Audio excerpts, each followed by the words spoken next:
Today I'm going to show off a brand new watch from Hamilton, and I think I can tell what books were lying around the studio when this bad boy was drawn up. Let's get into it.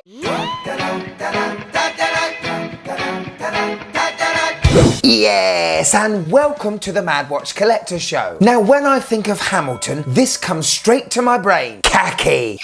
Awesome, reliable watches inspired by military-issued timepieces back in the day. Not only that, I have never handled a bad Hamilton. Customer service up there, build quality, QC, not a single Seiko misalignment in sight. Now, the Jazzmaster range I tend to keep quite clear from. Predominantly more dressy and more elegant watches, usually with added show-off complications, or they've got skeletonized dials. Not really my bag, but Hamilton have just released a set of Jazzmasters where one did particularly take my interest. The Jazzmaster Performer Chronograph, a design that hasn't really taken inspiration from Hamilton's old back catalogue, but some other Swiss brands. Let's get this elephant in the room out the way. Here's the Jazzmaster, here's the Daytona, here's the Jazzmaster, the Daytona, the Jazzmaster, the Daytona. Just shows you that it's not just AliExpress brands thinking they can make some easy money, making watches very similar to very popular brand ones. Even the Swiss themselves do it. But my question is today, is this Performer Chronograph any good, and do I recommend it to you? Now, a big thanks to Francis & Gay Jewelers. They sent this Hamilton in for me. I review it and I'll send it back. Get on their website, the description is down below. But I guess right now, I think we need to see this ham toner, don't we? Are you Rolex Hamilton ready? Let's go.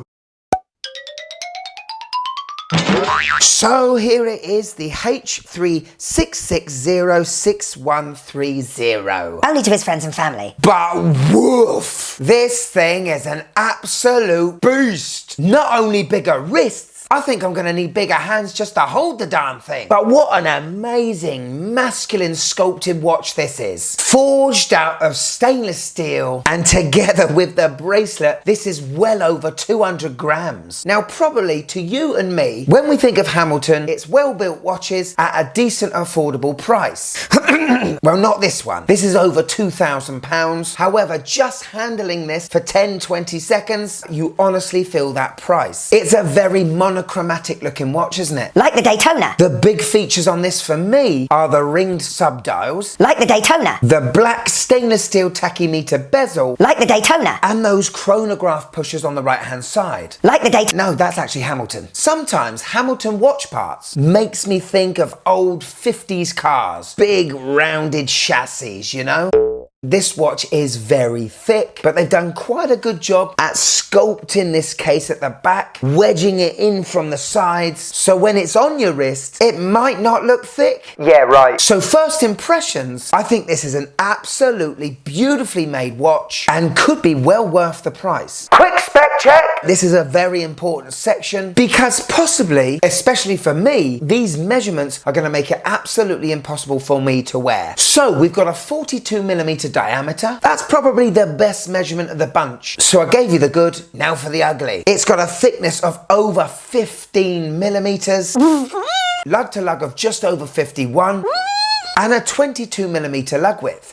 Actually, that's not too bad. But unfortunately, as you can see, we've got male mid-links on this bracelet, and they don't curve down that much. And actually, given the lug-to-lug of this watch, just over 56mm. So you need to be the Hulk, Thing from Fantastic Four, Hagrid from Harry Potter, B.A. Baracus, or the dude with the horns in Labyrinth I just can't remember the name of. This is one heck of a big beast. Definitely not subtle, but it is way too big for me.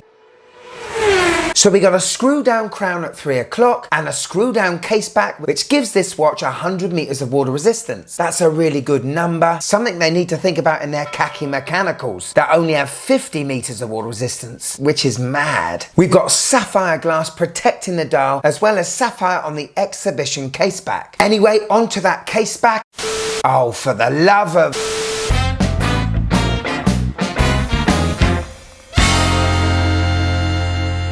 Of course I'm using it correctly, darling.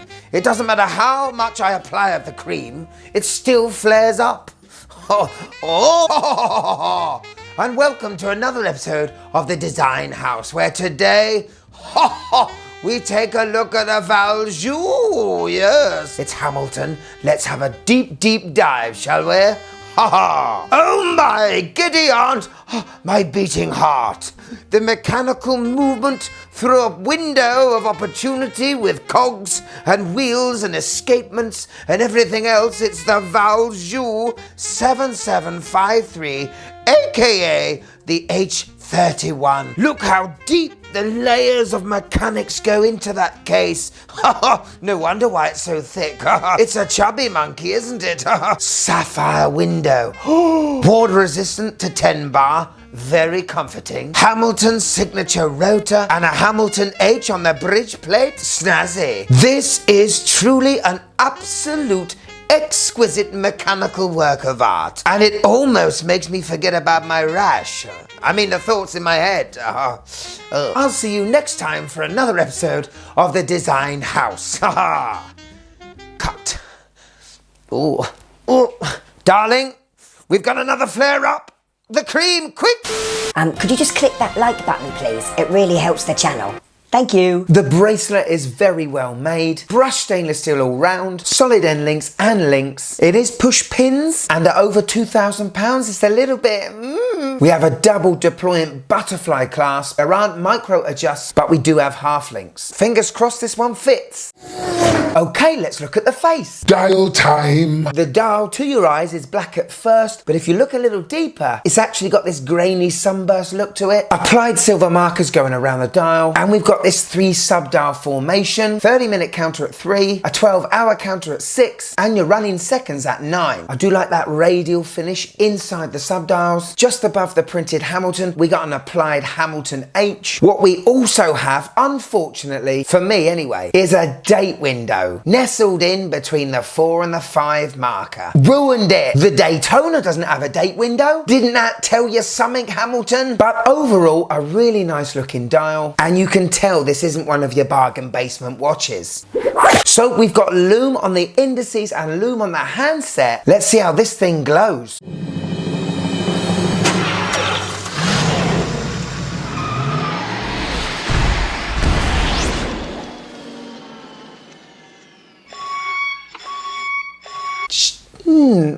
A bit weird. I can't see much lume at all. I've seen on a couple of other reviews the lume shining pretty brightly. I do the same lume test to all of my watches, and as you can see, there is a little bit trying to glow from the handset, but this is a poor performer from the performer.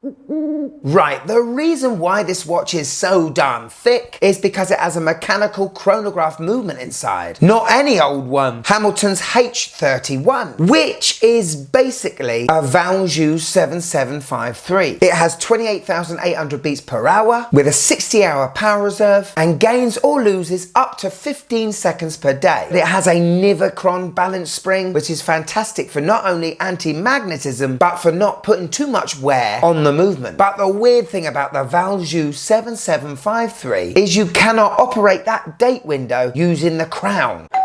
No. As you can see on the side of the case at the top left, we have a little nubbin. With the watch, Hamilton also include this. Looks like something out of a Darth Vader Lego set. You use this little thing to push into the nubbin, thus changing the date. Now, I can see this being quite a novelty to start with, but if you have many watches and you're always having to use this little nib, which, let's face it, you're bound to lose, and you'll end up using a ballpoint pen, which will probably damage that nubbin. It's the most outdated operating system on a mechanical watch today. Very weird. Anyway, operating this watch is nice. Nice pop when you unscrew the crown. The wind on this watch is beautiful. The chronograph pushes are awesome as well. Real proper clicks to starting, stopping and resetting. It's a lovely watch to interact with. Apart from that nubbin. And now it's time for our epic magical macro montage. Look out, it's about to get deep.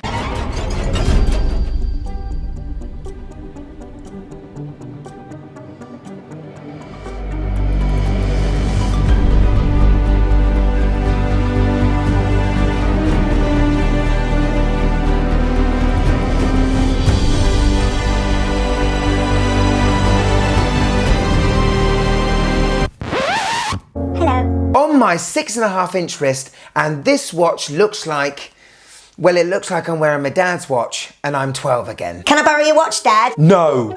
It's absolutely huge. Sometimes the angle of the shot makes the watch look bigger on your wrist, so I wondered how far I had to get away from the lens before it started not looking like my dad's watch. And I was 14. Well, it turned out never. Look how this sits on my wrist. It looks like a beached ocean liner, doesn't it? I can only imagine that if you did have, I don't know, 7.5 to 8 inch wrists, this watch would begin to look pretty good. It might be a good option to take the bracelet off and put a good vintage looking leather strap on it. That would definitely take down the lug to lug, but honestly I would say for your average size wrist it is too big. So there we go, the Hamilton Jazzmaster Performer. It's a beautiful machine, there's no denying that, but I can't help but thinking Hamilton completely shot themselves in the foot with the size of it. It's not the diameter, it's the decision to use that Valjoux 7753. The actual movement is 30 millimeters in diameter and the thickness of it is 8. Plus you got to make a case that fits it. The big drawback using that movement as well is the weird date change. If you buy a watch that has to have a miniature petrol can that changes the date, I think you got to ask some questions. For Hamilton as well, this is a lot of money, isn't it? There's no denying that the build quality of this thing is £2,000 worth, but it's too much of a Rolex Daytona homage for me. And if you've got that sort of money sloshing about for a Hamilton, my advice is to go for one with a bit of brand heritage, like the Intramatic 68, a chronograph that is a reinterpretation of a Hamilton from 68. And if you like the H31 movement, this one's got it. My pick though would be the khaki Aviation Pilot. I think it uses the caliber H51, a chronograph based on a watch that was issued to the RAF, plus there's no date window. Here it is, my wife's first thoughts on the Jazzmaster Performer chronograph. Oh my God, this is huge. That's what she said. I hate the blingy rings in the middle. Subtitles. And it's just a lot of metal, isn't it? I don't like it. Well, you know, some valid points there, and I guess we better move on. Big thank you to Francis & Gay Jewelers for sending this in to me, and I promise to send it back. Definitely this one, I can't wear it. Thank you for watching till the end of this show, and if I've got you for a few more minutes, why don't you check this one out? Go on, this is a lovely show, full of desire, excitement, entrapment, influencing from me. Yeah, go on, click it. Click it.